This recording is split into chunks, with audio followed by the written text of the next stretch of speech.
Hole-in-One Professional is the third golf game on the Famicom. It's also Hal's fourth golf game on a Nintendo system. Hal made the original Famicom Golf, and then they made two sequels for Nintendo on the Famicom Disk System. Now that they're striking out on their own, it's only natural that they'd make their own golf game. And Hole-in-One Professional puts the professional in Famicom Golf. It's a bigger, more difficult version of the game, and a lot of the things that made golf accessible have been removed. Hal licensed professional golfer Jumbo Ozaki to endorse their game. Ozaki was the best Japanese player in the late 80s and into the 90s, though he didn't have much success internationally. In Japan, it was like getting Jack Nicklaus to endorse your golf game. When you start up the game, you're given your choice of stroke play, match play, or two different kinds of tournaments.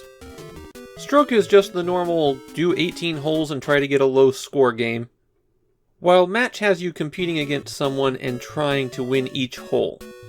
The tournaments put you up against a whole field of competitors, and the length of the tournament tells you how many holes you'll be playing. Like all golf games we've seen so far, the interface is pretty simple. Press the A button to start your backswing, press the A button at the top of the backswing for your power, and press the A button again at the bottom of the swing to determine how you connect. This, unfortunately, is the biggest problem with the game. Rather than a meter that you can time, you have to time your inputs based on the picture of the golfer. And I never got the timing down. A complete swing only takes about half a second, and you have to get your button presses just right multiple times during that. So without a lot of practice, you're not going to be able to consistently drive the ball. It's even worse on the green where you can't tap in a ball. I press the button as fast as I can, and the ball just skips right over the hole. So with Hole-in-One Professional's very steep learning curve, the obvious question is it worth trying to get into? Well, the rest of the game is excellent. The greens, for example, are way more contoured than we've seen in previous golf games. And the game offers two courses, so there's 36 holes. And a lot of the holes aren't really straightforward. Can you get through this bunker? Maybe, if you're really good. Otherwise, you're going to take the long way around. If you hit select, you'll bring up Jumbo Ozaki himself to give you some advice on the hole, though I don't think any of it was really that helpful. There's also multiple levels of zoom on the course.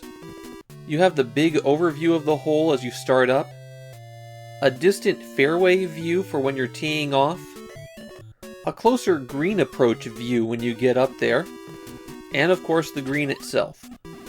While playing the game, I noticed that the bunkers and the rough and the trees all had a pretty significant effect on the ball's path. Not being able to hit well with a wood means that you're going to be going pretty low over the trees and possibly get caught on this hole.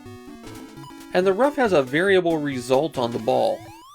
While you're learning, that might be a bit frustrating, but it also means that you need to stay out of it.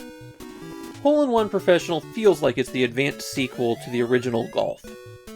It's similar, but it's also better in a lot of ways. The only problem I have with it is the elimination of that swing meter and how fast you have to react to not completely overpower the ball. I get what Hal was going for here. It's an attempt to make the interface more naturalistic. But it also made it difficult to use. Hal wound up making a sequel to this a couple years later as one of the very first Super Famicom games. And that one is one of my favorite golf video games of all time. This one I see as more of a necessary evolutionary step. It's very well regarded in Japan, but coming at it as a new player 35 years later, I don't think it's worth it to me to get good at the game in order to enjoy it.